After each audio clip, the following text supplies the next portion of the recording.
Welcome to the Integrated Schools Podcast. I'm Andrew, a white dad from Denver. And I'm Val, a black mom from North Carolina. And this is Centering Civil Rights in the Fight for Education. And Val, we are back.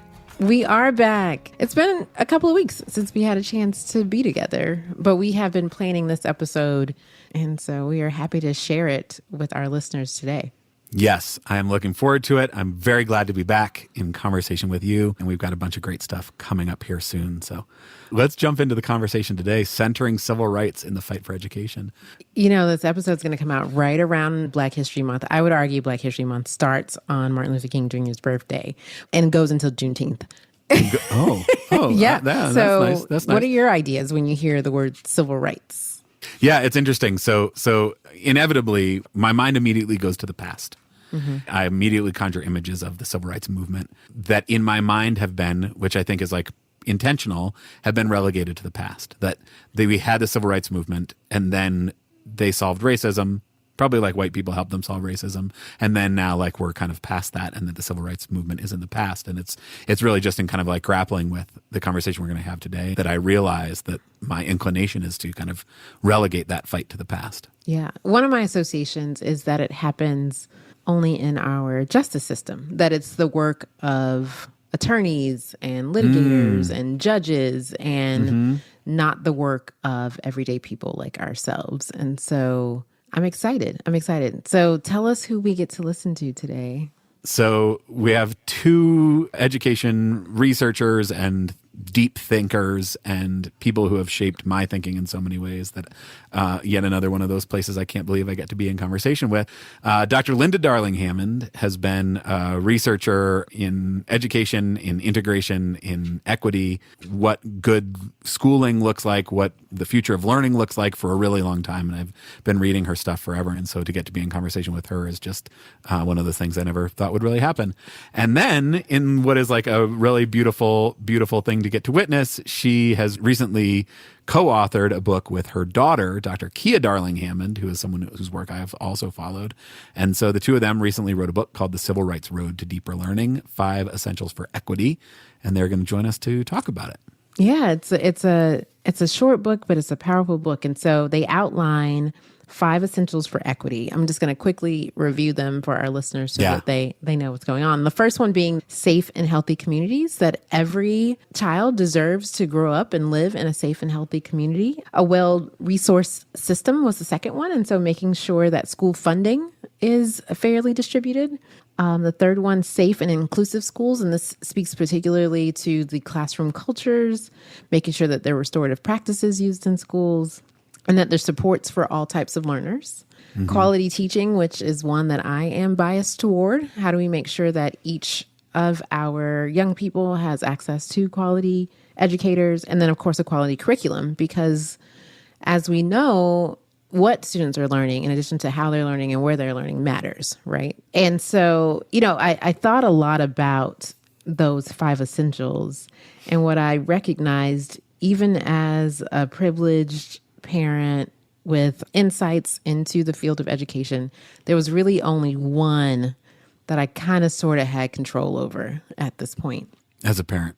It was shocking to me and a little bit sad, right? Because I feel like I have some insider's knowledge right. And I still couldn't guarantee anything other than a safe and healthy community. And you know, much of that is the luck of the draw in terms of where I'm able to raise the kids, et cetera, right? And so for some people, none of these 5 essentials are things that they have control over. And so they're counting on us collectively as a small city, a district, a state, a community, a country, to figure out how we provide this for all of our students. And if you don't take away anything else from this podcast, understanding those 5 essentials is really important, and being able to advocate for those feels like some necessary foundations to hold on to when you're engaging in conversations with other caregivers.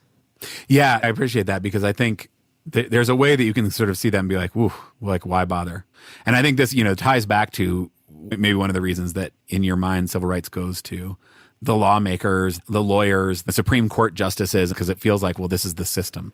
Right. A well-resourced school system. Well, like, what do I have to do with that? Safe and inclusive schools, like, what do I have to do with that? But I think that one of the great things about this book is that they really highlight that there's roles for everybody. There's roles for lawyers. There's roles for judges. There's roles for, senators and Congress people and policymakers, but there's also roles for community members. There's also roles for parents. And we get to hear some of those things that we can all do to contribute to that, because I think in some ways we like abdicate our own responsibility when we blame something on the system, because in the end, and this is not to ignore the real ways in which people are not kind of equally empowered to impact the system, but on some level, the system is us, right? Like we make up the system. Oh, no, on the level. on the level. Yeah. The system is us. And we don't all have like equal input into it. We don't all get to drive it in the same ways, but we all have some role to play in upholding it. And so I think we have to take that seriously. And I think this book and this conversation gives us a good place to start that. Yeah. I think something else that is coming up for me now, knowing that we all have a role, is that even in racially isolated communities, we can still advocate for quality curriculum that's inclusive. We can still advocate for teachers that demonstrate high quality and inclusivity, right? Those are not things that only work in integrated school spaces. Those are things we need in every space. What I really love about this conversation is that I think they do a great job of tying this idea of, what does schooling look like? What does education look like? What should it look like? I think it's easy to point to the ways that our education system is falling short, but I think what they highlight really clearly in this is that we can't try to solve that individually. That I can't go and try to solve getting a better education for just my kid, because actually it doesn't give my kid a better education, and it doesn't create the world that my kid wants to live in. That we need to come together collectively to create better education for everyone. Yeah. I think we need to hear some of this fire that they are about to spit in this interview. Get ready, y'all. Get ready. It like boom, boom, bam, wham, bam. You'll need a pencil for this one. That's right. Let's take a listen to Dr. Kia and Dr. Linda Darling-Hammond.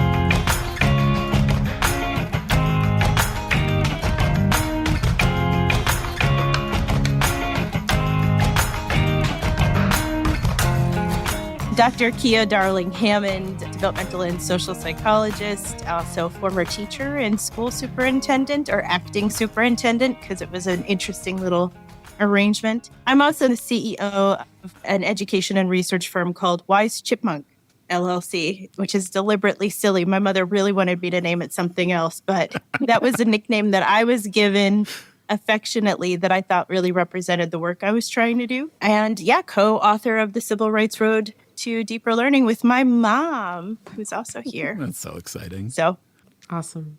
Linda Darling-Hammond, and I am the president of the Learning Policy Institute and a professor emeritus at Stanford University.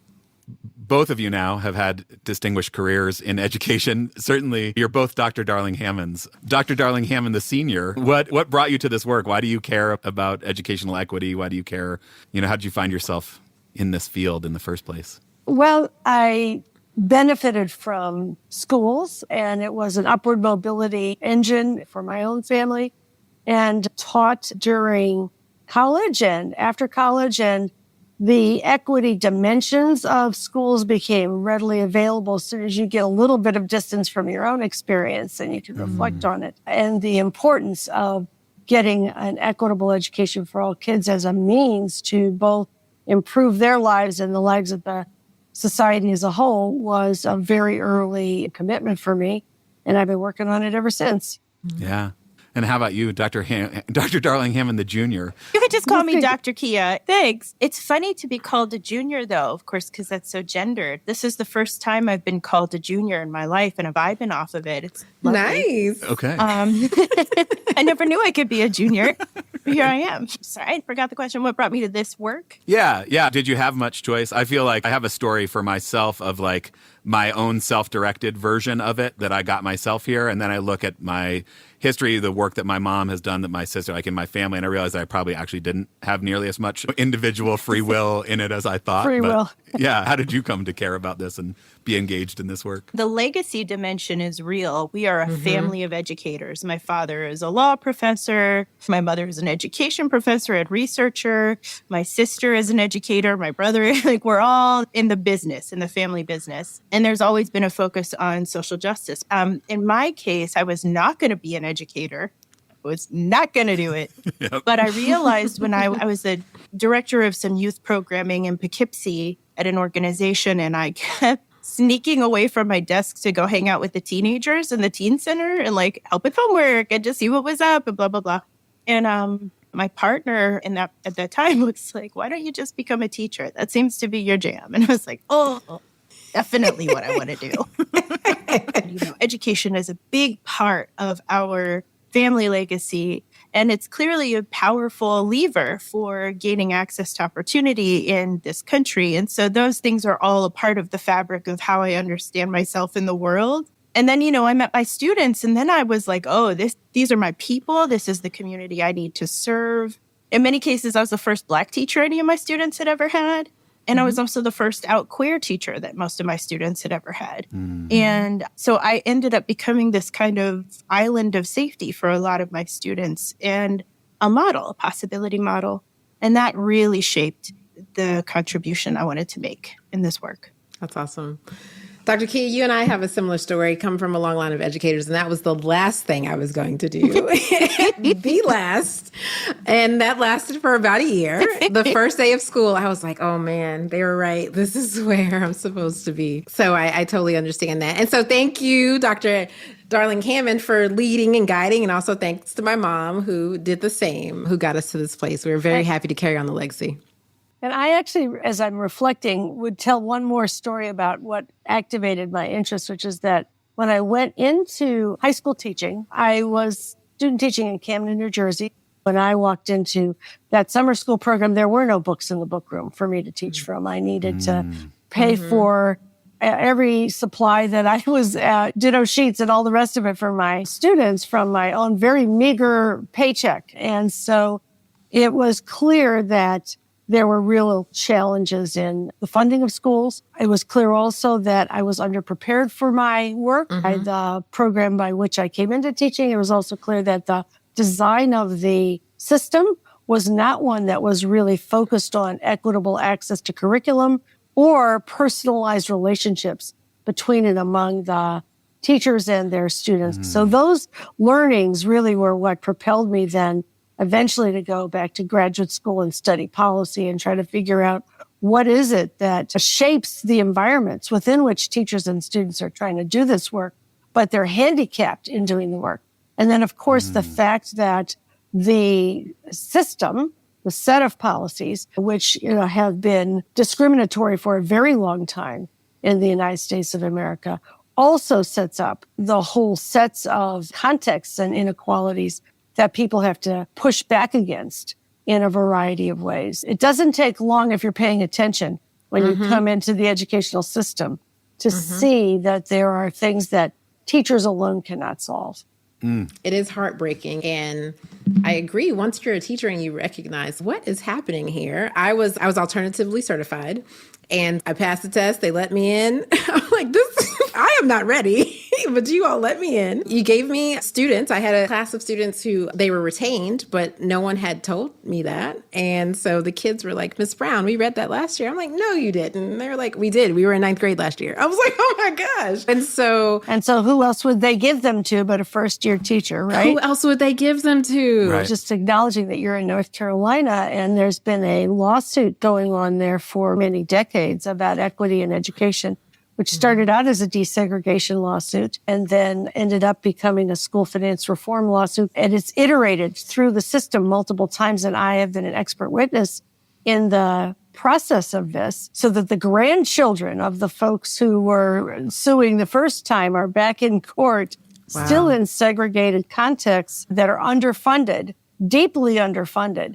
relative to other contexts. And the court just came out with a big smack in the face decision. Not only that the legislature has to allocate over $1 billion to a research action plan that I, along with many other researchers, was part of developing, but that the court is going to insist that they actually do it, because quite often legislatures refuse to act, even when they're ordered to act by courts, to create the constitutional right to an education, which in North Carolina includes the right to well-prepared teachers and principals, and the right to a sound basic education and a curriculum aimed at the skills that you need for the 21st century, and so on. So these battles go on in all kinds of states, and you're in a state that's been battling this and just may have had a victory. We'll see whether they can enforce their order. But in every state, we have a state bird, a state flag, and a state school finance lawsuit, which is trying to get this equitable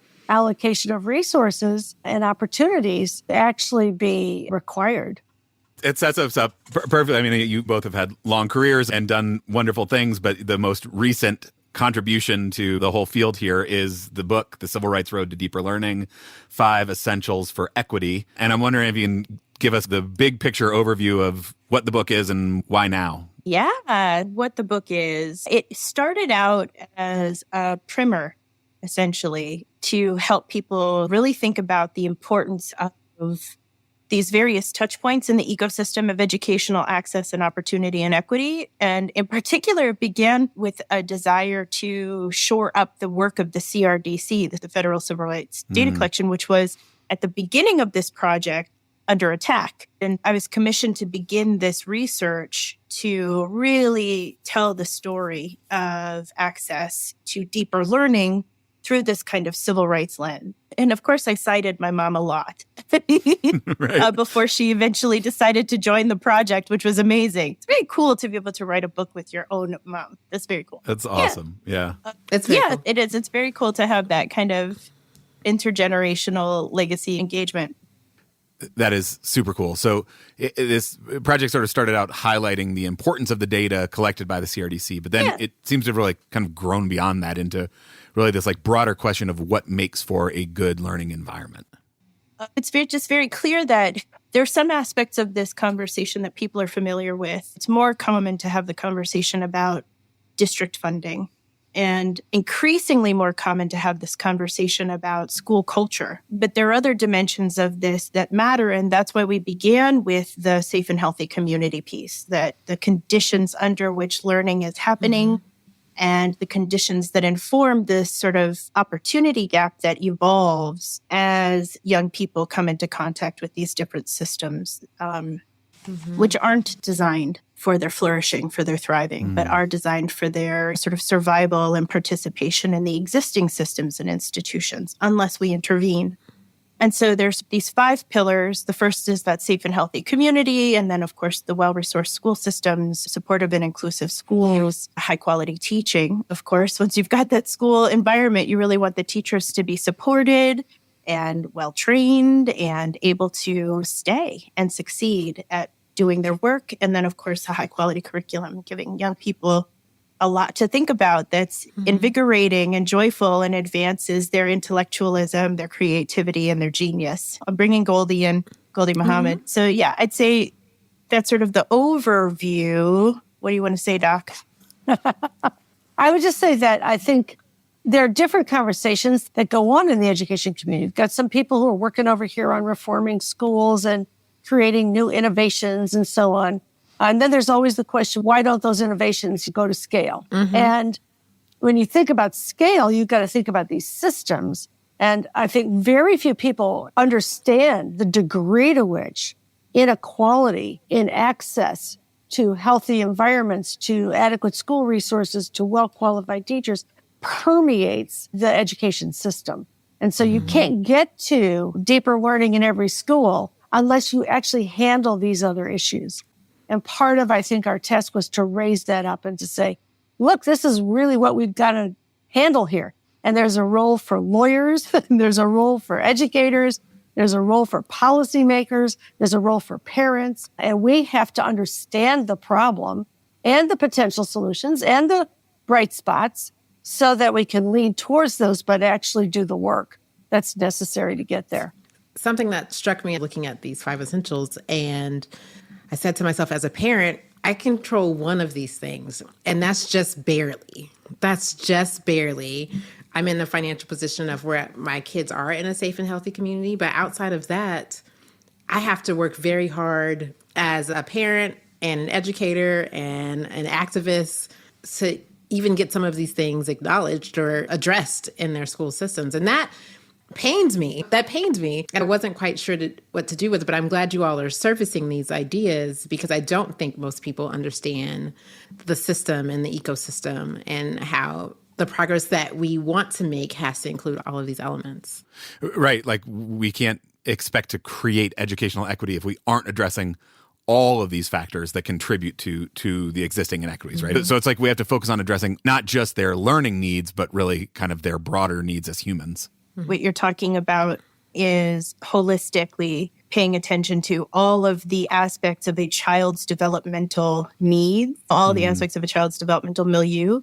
When we think about education and what we hope for our children, what we hope for our communities, our society, we can sometimes get caught up in how we understand schooling, which is not necessarily the same thing. And so part of what we're hoping to invite people to do is to anchor into education, you know, the goals, that grand goal, and to understand at the root from a radical perspective that there is this whole ecosystem. There's a holistic way that we have to think about it.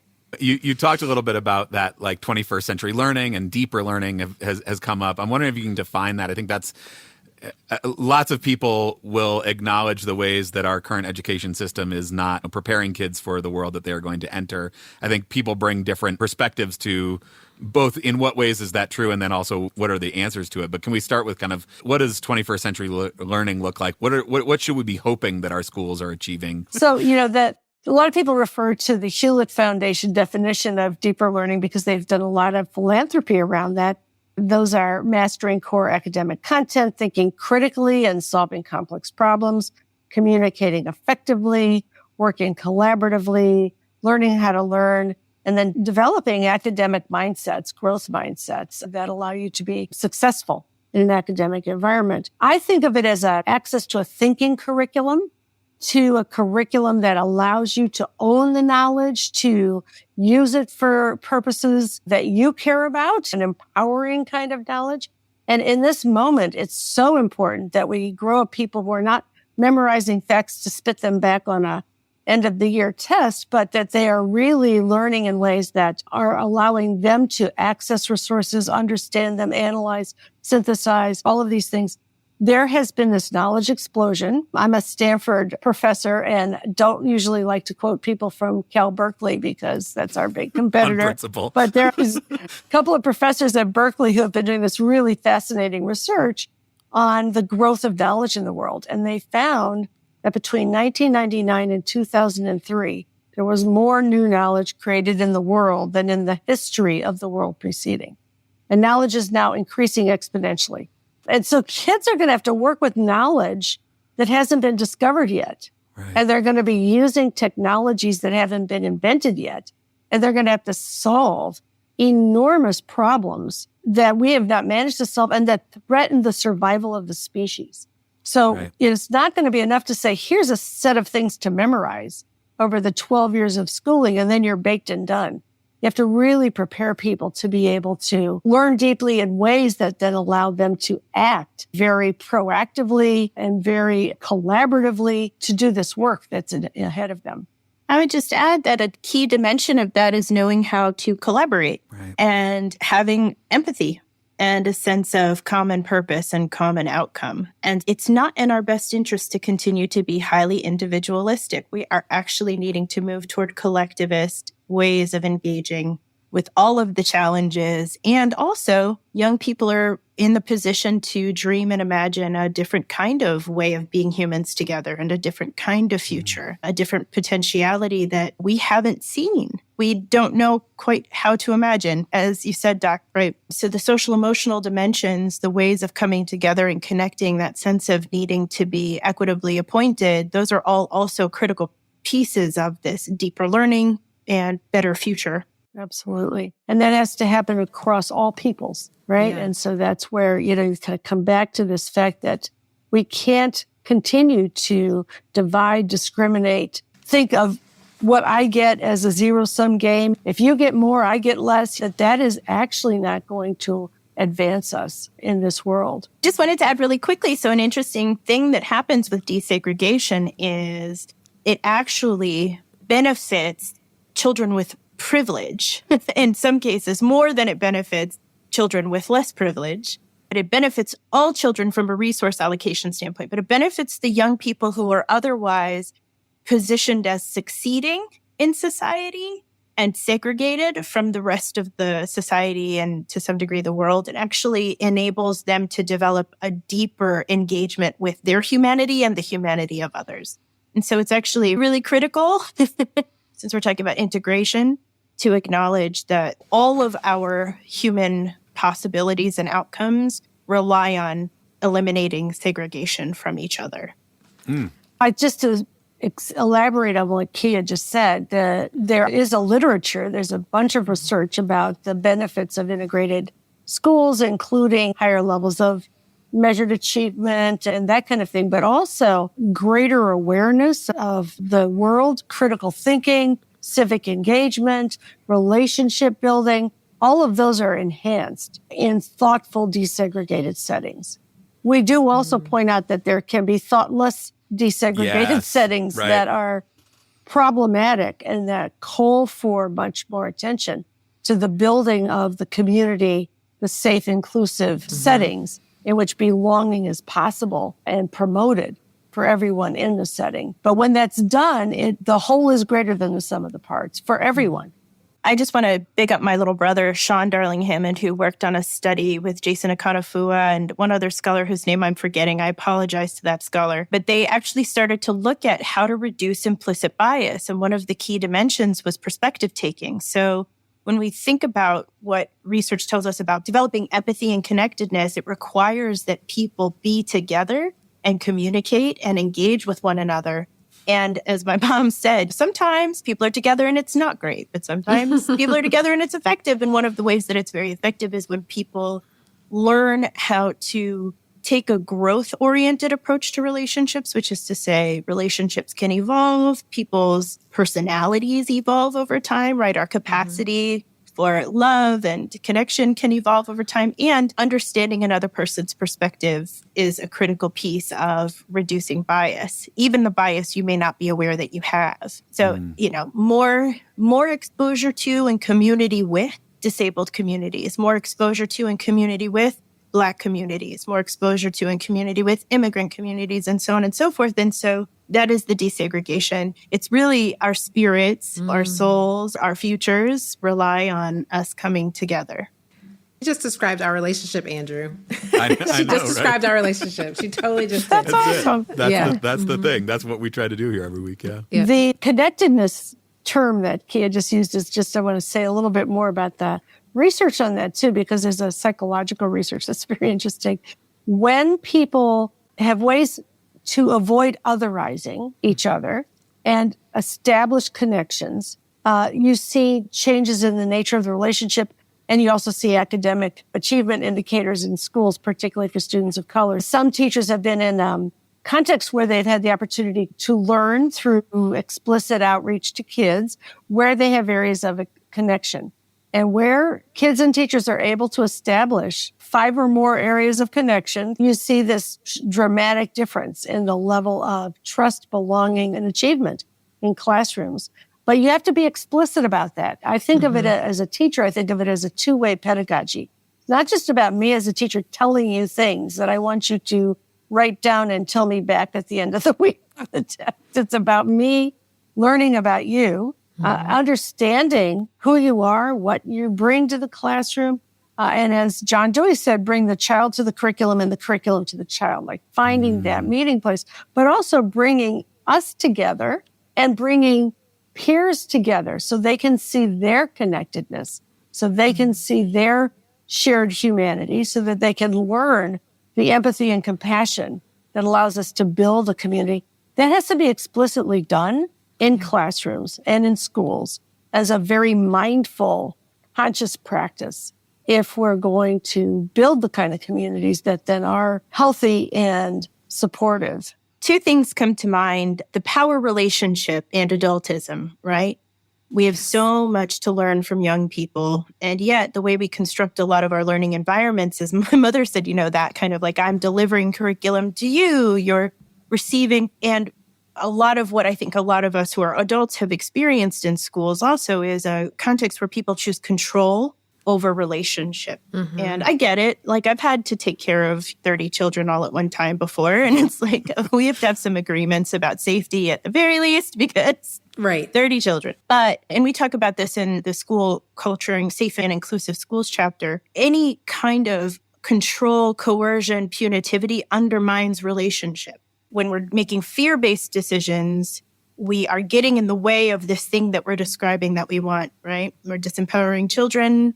We're failing to see them as agentic and authoritative whole humans. Mm-hmm. And as Mom was saying, the relationship piece is so important. And in fact, I think it's the most important piece, maybe even before and above and beyond the curriculum itself. One of the things they find when schools bring in explicit and purposeful social and emotional learning programs and restorative practices, which are really about developing a knowledge base and empathy for one another, when that happens, achievement also goes up because it is not a distraction from the academics. It is a pathway to the academics. And if you want kids to tackle rigorous, challenging work that they're going to have to lean into and revise and continue to iterate around, they've got to feel safe. They've got to feel supported to do that kind of work, or they'll just check out.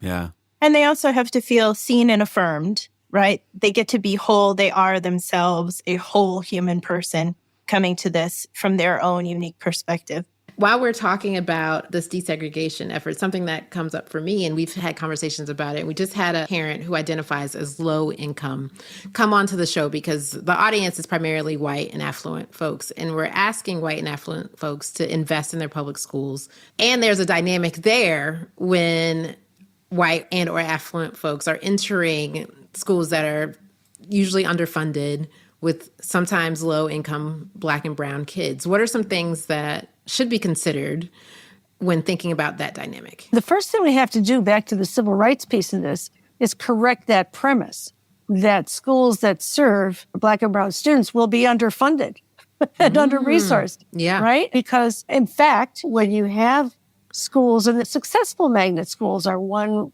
place that shows this, where not all magnet schools are successful, but the ones that really do invest in high-quality programming and exciting curriculum with adequate resources, people want to go there. They want to take advantage of it. But we often also see the reality. I saw this in my own kids' experiences. We created a program in one high school where it was a highly tracked factory model high school with segregation in the tracks. You'll often see that the upper track is primarily white and the bottom tracks are where the 50 or 60% of the African-American students or potentially Latinx students are also relegated. But we created a little program in a 9th grade, interdisciplinary, project-based, untracked environment.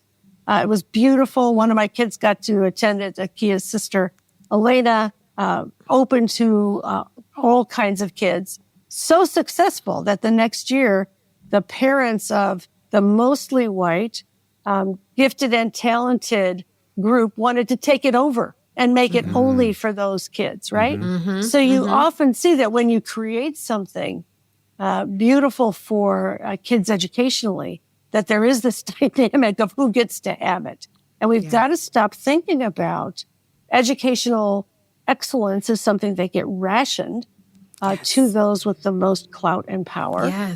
That it has to be that when we create something that is desirable and that brings people together and educates them well, that then gets expanded, that we do more of it rather than rationing it to then reaffirm the existing status quo of privilege. I wonder if some piece of the success of that program was the diversity of the student body, was the fact that you was open to everybody, was the fact that you had a broad, different group of kids who were all bringing their unique perspectives into the space. That's what made it successful. If we think of it as what made it successful was had this great curriculum, then you can just take the great curriculum and give it to the rich white kids, but you're not actually going to get the same experience in that. Like if you were to remove the diversity of the student body, you don't actually get the same positive educational outcomes, I would guess. The whole is always greater than the sum of the parts, right? And it is the fact the curriculum was created and the teachers were engaged around a way of collaborative work in a community of practice that required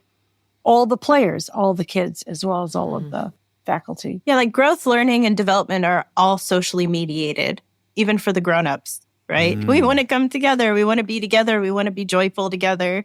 I think there's also a dimension of this that has to do with scarcity mindset, right? This idea that there's not enough to go around. And there's a way for especially people with wealth and influence to engage in shifting that. And that's to change the way that resources are allocated at the municipal, county, district, state level. And we know that we operate in a highly punitive, fear-based society. So we put our money towards things that we think will keep us safe. These things don't really keep us safe. So we have an overabundance of resources going into certain pots. And I think it's really important, especially for people who are white and paying attention, to let other people who are white who want to pay attention know that there's a funding allocation dimension here, right? That you can advocate for a reallocation of resources to public school. And when that happens, it's so powerful. Yeah. The scarcity dimension, shift the way that taxes are levied. Make sure that, and if you're affluent, I know you don't want to pay more taxes. However, when the tax base for schools relies on a particular segment of the population, there's a need there, there's a responsibility there, and we're all better off. So I think there's a way that people need to activate their peers into a kind of activism that's not just for the benefit of their children. Yeah. I could just add on to the allocation of resources point. Starting in the 1980s, there was a big push to invest in incarceration, to build basically the prison state, which we did very much so in this country. We have more people in prison in this country proportionately and numerically than any other country, including China, which is much bigger than the United States and so on. And so that was serving a particular constituency, which also became the private prison sector. But in California, for example, the corrections budget went up by 900% over the 2 decades starting in the 1980s. It had been 2% of the state budget. It became 12% of the state budget. Wow. And the higher education budget, which had been about 12%, fell down to about 9 or 8% because that, you had a scarcity at the level of the overall budget. And then the K-12 education spending plummeted. And so the trade-off was that we were not paying attention to the fact that we were paying $45,000 per inmate to keep young people who we wouldn't spend $10,000 per pupil on to make sure that they were getting an adequate education in the public school system. And then, of course, everyone suffered as the public investments in higher education went down. So there's a lot of trade-offs that are going on in the society as a whole about where are we investing our resources. Of course, there's a lot of data about how many inmates are functionally illiterate, high school dropouts, also have experienced learning disabilities that were never diagnosed, treated, or supported.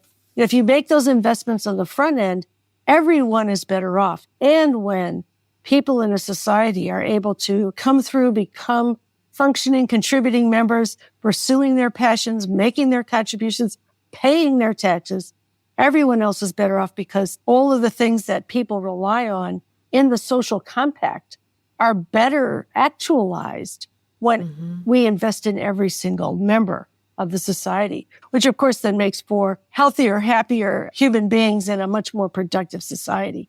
Right. And everyone who is worried about opportunity for their own kids needs to understand that's tied to opportunity for other people's children, as Lisa Delpit would put it. Yeah, that piece is so big, and I think that seems to me to be the thing that kind of draws people to our work for sure. The like sense of collectivism, the sense that we are only all okay if we are all okay.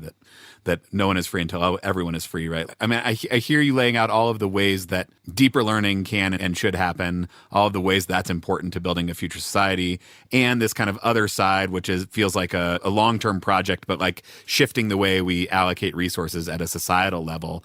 But for a parent who's like, I need my kid to be successful in the future, what's the argument against opting out of, to look at the public school that's near you and it is a factory model high school that is highly tracked? Why shouldn't I pull my kid out of that and go to the fancy private school down the street that's going to give my kid the 21st century learning skills because every private school website says that's what they are offering? What am I not getting, or what's the harm in that kind of, I need to take care of my own kid and then also vote for the tax increase so that I'm kind of worried about the other kids? Well, I mean, there are a lot of I'm always into my studies, but there are a lot of studies that show that if you control for the characteristics of students, public schools actually do a better job for kids than private schools. What you get a lot of times if you're buying private schooling is segregation. You get to choose the peer group. But I think that the problem I have with your question is that it's another individualistic take on it. Like, me as my own individual parent, why should I do this? If you're thinking about it individualistically, there's not a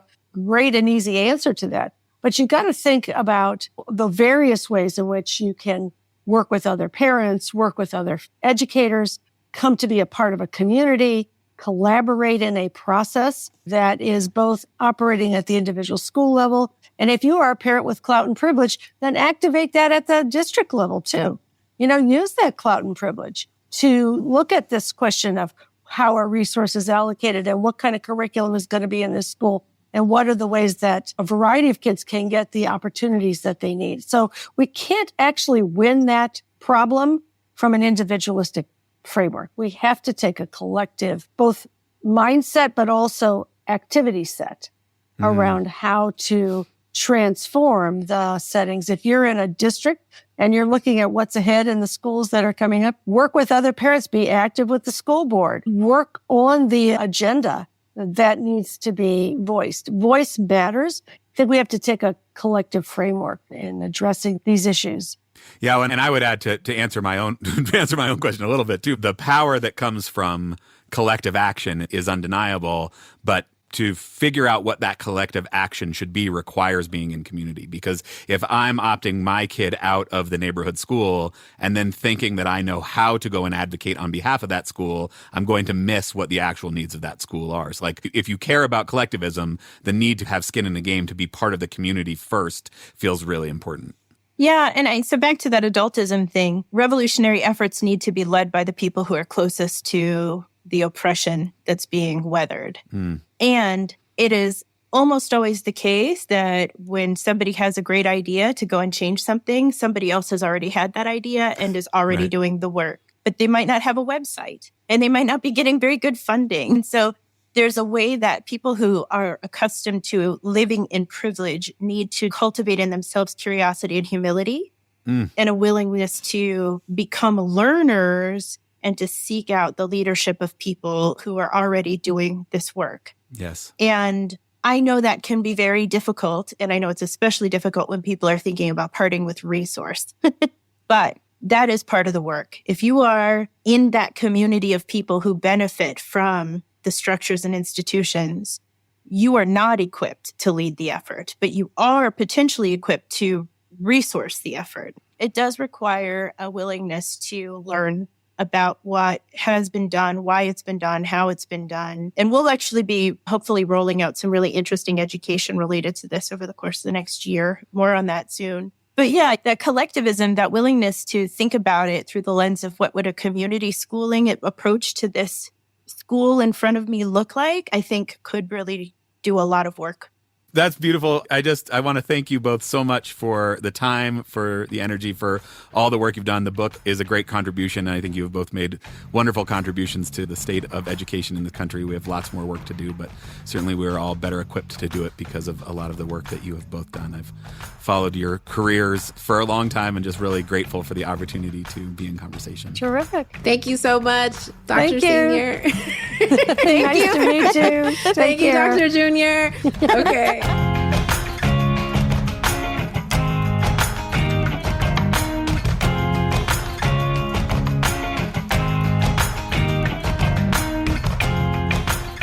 So Val, what did you think? It feels important to me right now, just given some of the conversations that are happening nationally, to open the conversation with something that Dr. Linda Darling-Hammond said around when schools bring in explicit and purposeful social and emotional learning programs and restorative practices, which are really about developing a knowledge base and empathy for one another. When that happens, achievement goes up. Right. And I think, that's something really important to understand, especially if caregivers and parents find themselves in a race for their students to be the top, right? Mm-hmm. In a way that sacrifices some of this really purposeful social and emotional engagement in schools. And we know that for students, anxiety is going up, right? Yeah. It's a stressful time. I believe that achievement in school has to be about more than a grade point average or the classes that you take, but really how you learn to engage with others. I think one of the reasons why I feel committed to this work is because schools provide us a real opportunity to test interracial democracies in action. Yeah. Right? Like here we can practice, we can learn, we can broaden our perspectives. We are still nimble in our thinking as young people. Mm-hmm. There's still a sense of play and joy involved if we design it correctly, right? Yeah. And I think in a race to make sure your kid has the best or the most, we lose that. Yeah. In some way. And so when I think about our future, yes, we obviously need really smart, wicked people who can crunch numbers or write compellingly. And my follow-up question is always, to what end? And for me, the end is so that we can all live better together. Right? Collective liberation. Yeah. Yeah. Always. That's the end for me. Yeah. And if we don't practice those skills in schools, we really miss an opportunity. And we're doing a lot of remedial. Right. Yeah, yeah. Here we are. No. You and I are learning how to talk to each other. Right. I mean, we know how to talk to each other, but you know what I mean. Right. No, yeah. No, right, it is. And I mean, you're right. The $1 billion DEI enterprise work in corporations is like remedial education for people who didn't learn how to get along when they were in school, and they potentially could have had the chance to do it. I think there's two things I want to pull out of what you just said. One is the intentionality part, and this is something that I think both Doctors Darling-Hammond mentioned. You can't just throw kids together. And we've talked about this a bunch here too, right? That when there are intentionally well-designed integrated spaces, everybody prospers. And we have to acknowledge that there are lots of desegregated spaces that are not well-designed, that just throwing kids together has the potential to do more harm. And so I think the ongoing work of constantly trying to like build new systems and refine those systems and keep looking at those systems and being intentional about the creation of the social-emotional learning context, the creation of the sense of belonging and community, the relationships between teachers and students, like all that stuff requires work and intentionality to build on, and that felt really powerful to me. And then the other piece of what you mentioned is that's what good education is. Mm-hmm. Like what good education is requires us to be together, requires us to get to know each other. And this like the what feels a little like buzz termy of like 21st century education or like the future of learning. Everybody's talking about, we're equipping kids with schools for 21st century learning. Skills, and usually what they mean is like we're teaching them Mandarin or like we're teaching them to code. And like it's all those things are important, right? But I think what feels so powerful about this book and their work is that none of that matters if you're not doing the interpersonal interpersonal stuff, if you're not doing the learning how to get along, learning how to find each other, shared humanity, the building a community where everybody can show up as their full selves, and this real meaningful, deeper learning can actually happen. Yeah. You know, you mentioning deeper learning makes me think about, they had multiple examples in the book of these deeper learning experiences. One of the things that stood out to me about it was that it did not require lots of financial resources. It required well-equipped teachers who were able to ask good questions, able to push them and connect with them. And so believe in them. Correct. And so when we think about what does it mean to be a part of a well-resourced school, like starting to think about how the human resources in that building are what really matter, right? How do we up the ante in that area? Yeah, that makes me think of something that I think Dr. Linda Darling-Hammond said, which was, we have to stop thinking of good education as something that gets rationed. There's this like vision of, and we go back to Heather McGee, right? Like this zero sum, that there's a finite amount of good education. And so if there is something good that's happening, we have to get it for our own kids. When like actually what I think their work shows, and the reason that there is this kind of focus on civil rights that undergirds all of their work here, is that better education is only better if it's better for everyone.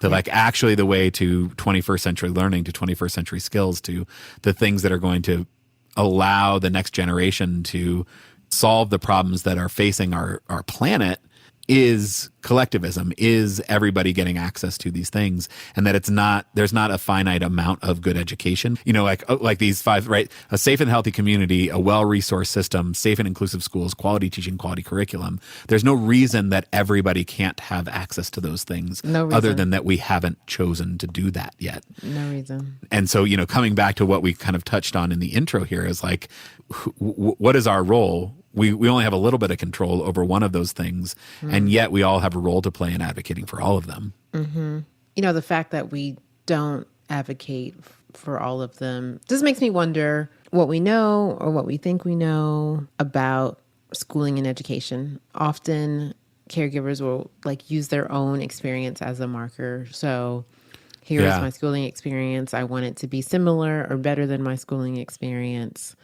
It's understandable, right? You want your kid to have the best that you can provide for them. I think what I always struggle with is the idea that we can't imagine that every parent wants the best that they can provide for their kid. That we somehow lead ourselves to believe that some parents might not care as much, or don't want to be as involved, or aren't working as hard to make sure their kids have the things that are important to all of us, right? A safe community, a quality curriculum, high quality teachers. And so I really don't know why we don't have this yet. Like all of that is to say, I don't know why we don't have this yet. Yeah. It is 2023. Right. Yeah. I mean, racism. Which we haven't solved yet. Seriously, on this like podcast. what? Like, yeah, we haven't solved it yet. It's 2023. Right. I mean, it is, as they say, a road to deeper learning. But like the vision that they lay out is one that pushes back on racism, that pushes back on opportunity hoarding, that pushes back on zero sum mindsets, that pushes back on individualism versus collectivism. Yeah. And I think there's a real power in their vision that actually collectivism gets us all to a better place than even those who have the ability to get the most out of an individualistic society. Like if I get my kids everything I can in white segregated spaces, that if I give them all the quote unquote advantages, right? I send them to the fanciest private school and they get into the best university and they get all of the private tutoring and coaching, whatever. Like the best that they can do is still not as good as we could all do if we buy into this like vision of a collective education. I think it's important to communicate that what we're asking for might not show up as tangible benefits for an individual person. Yeah. Right. So I recycle and I'm hoping it helps out. I don't know. Right. I'm trying to make choices that don't put other people in harm's way. Right. And it's my hope that others act in the same way because we have a sense of collective care. I think humanity, might get lost in transactional type exchanges, right? So if I'm doing this, if I'm sending my white privileged kid to a majority Black and brown school, global majority school, then I should see my tangible benefit. Right. Yes. This year. Yeah. Yes. In my notes right here, I have in big all caps, can't be opportunity hoarding. Yeah. Right. Because I think it's true. I'm setting up my kids to have a more successful future, and that can't be the sole motivation. Right. It can't be. I've not made the choices that I did about their schooling in order to get them into a better university, in order to get them a better job or have them make more money or whatever. The ultimate goal is not self-benefit, but is collective benefit. And there is real, I think, individual benefit too. You know what I mean? It's both and, right? It's neither too much. No, I agree. It's both and. And I think we have to include that sometimes it's not easy. It's not an easy road. Right. It's not an easy road to walk. Choosing to go against the status quo will always be bumpy. Yeah. And so folks might question themselves, am I making the right decision for my child or my family? And I think those are fair things to grapple with. And I think that's why it's even more important to have a community around you to support you as you are trying to walk against the status quo. Absolutely. I think it's easy to slip into either saviorism or opportunity hoarding, right? It's easy to slip into, I am doing this just to save the world. I'm sending my kids to these schools because it's going to make the whole world a better place. Aren't I, lovely, don't I deserve a pat on the back and look at the sacrifices that I'm making? And I don't believe that. But then it's also really easy to slip down the other side of that into look at all the things I'm getting for my kid, and they're going to have better jobs and they're going to make better decisions. They're going to make more money because they're going to be less likely to get fired. And I think all that's probably true too. And it's easy to slip into that, right? My kid's resume will show that they hung out with 73 Black kids and 84 Latinx kids. You know what I mean? Mm-hmm. One other piece that just comes back to me is this importance of the social emotional learning to academic success. That the importance of creating spaces where everybody can kind of feel safe at home and belonging. And I think there's so much important work on that front that has been done, looking at how do we create schools that create that environment for Black and brown kids. Because we've never been intentional about that in the white educational system. And one of the harms of the Brown decision, I think, is that we lost the spaces that were really designed like that. Mm-hmm. I was getting sad about it earlier when we first talked about it, because our first attempt at integration during the civil rights movement, there are some teachers that could have just done some miraculous things. Yeah. For young people and for our country. And not, I don't want to center my own whiteness here in this moment, because that is real, and that's why I wanted to start with that. But also not just for Black kids, right? Right. Those teachers would have done amazing things for white kids too. And when I think about the need for spaces where you can belong, I think it's easy for white people in our minds, particularly if most of our experience in life has been in all white spaces, to view all white spaces as spaces where it's easy to belong and it's easy to feel safe and comfortable. And I think that's not right. Say more. I think that actually it is diverse spaces where there is a wide variety of ways to be. As Summer Borden said back in the second episode of this whole podcast, that you can be a whole bunch of different ways, that those are actually spaces. When they're done intentionally, right? When they're done thoughtfully. There are plenty of those spaces that are not. But when those spaces are done creatively and thoughtfully and with care and with attention to the needs of all kids, that all kids benefit from that. And so, and again, not to come back to this idea of opportunity hoarding, but I do think that there is a toxicity in all white spaces that we ignore at our peril. I don't need you to opine on that. I just I don't have any opines on that. I'm just nodding my head over here on this side of the mic, folks. We want whole people, whole WHOLE young people, and for the umpteenth time, our relationship has helped me learn more about myself. Yeah. About you. Yeah. I am a much more whole person because of our relationship. Yeah. And And that's not the same thing that I get in relationships I have with people who are exactly like me. Yeah. Right? It's the best thing out here. I'm telling you, folks. Well, yeah, I'm just deeply grateful to both doctors, Darling-Hammond, the senior and the junior. They're just, chock full of brilliance, and so glad we get to share the conversation with the audience. I should let the audience know that I did get another best friend contract signed. I know, man. You're racking them up. I am racking them up. It's good stuff. It's good stuff. Listeners, if you enjoyed the conversation and you want to support our work, we would be grateful. Come on over, patreon.com/integrated schools. You can throw us a few bucks every month. We've got happy hours. We've got transcripts. We've got a message board. You can let us know what you thought of the episodes. You can come and hang out with us and have a drink on Zoom and tell us what you thought or ask us your burning questions. We would be grateful.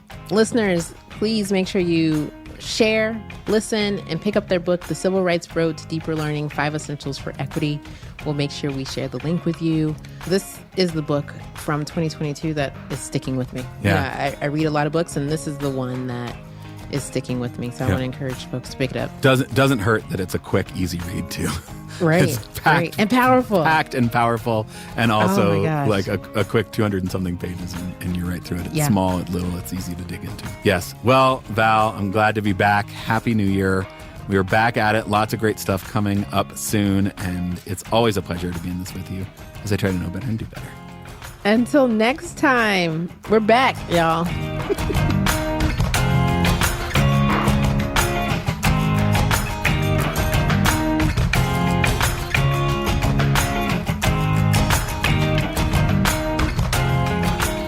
This is why we need to practice. This is why we can't take weeks off. It is not like riding a bike. It is like riding It is not like riding a bike. Okay.